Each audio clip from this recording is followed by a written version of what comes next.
me tell you about Homestuck. Spiders. More like John and David the whole way. A book about a man who was very hungry. Wow, that was a really interesting point you made there. Guess why Albert Camus's The Fall is worthy of literary merit. And I will tell you straight out, it is probably one of the worst books I have ever read. It is 45 pages of this man rambling. And this should tell you enough about the book just by this.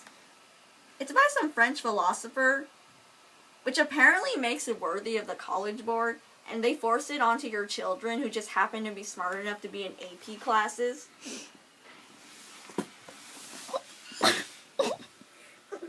And so, I will start off on the review of The Fall.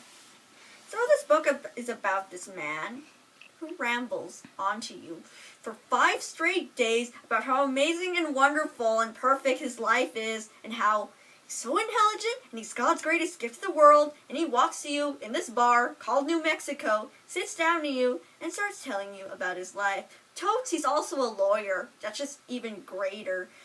So he sits down and then he starts talking about how he's better, smarter, stronger than everyone, and he's done a lot of stupid things. Like, he's actually sat down and defended criminals, and he thinks this is cool because, hey, who doesn't like defending criminals?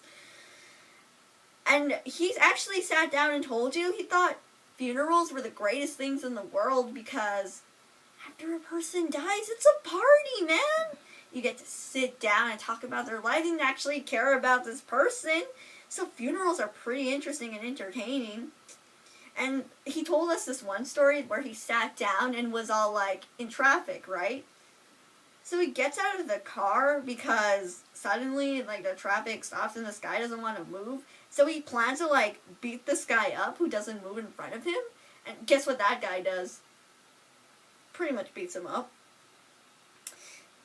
And then our main character began to whine. Oh, his name is Jean Baptista. Might as well throw that in there. And he's apparently good with women, and this is going to make any feminist cry. Because this is his number one thing. You can go out with any girl you want, as long as you don't sleep with your best friend's girl. Conveniently, he lost some friends when he wanted to sleep with his friend's girl. So, that's the one rule. You don't take a bro's wife unless, you dump them and then be like, oh, hey, we aren't bros anymore, so I can sleep with your girl because it's all cool. And there was this one girl, and she tried to, like, dump him. And then he started bothering her. But that's, like, not the worst of his, anti-feminist crap. It goes a little further, and he says later that women are pretty much not worth it. That he wants the whole world to, like, love him, and, like, if he wants the whole world not to give birth unless he says they can give birth. So, it goes further down, and basically, he tells the story about how he was in this camp. And he ended up being assigned the pope of this camp. And when he was on the floor, because they didn't have any food, because they got captured by this camp, by this concentration camp, and he took this guy's water and died and said it was the benefit of everyone that he should live. So we should start talking about the philosophy in this book.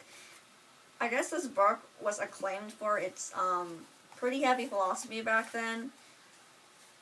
This guy's thing was that everyone was a slave, essentially, to someone else, and that we all needed someone to listen to. So that was his whole hang-up with women and stuff that we heard earlier in the book. And eventually, the weird part of this book is, you don't really know if you died or not, and it seems like you did. This book is pretty dumb. And I wouldn't recommend it for your future children, because they would just cry of this guy's ramblings and conceitedness.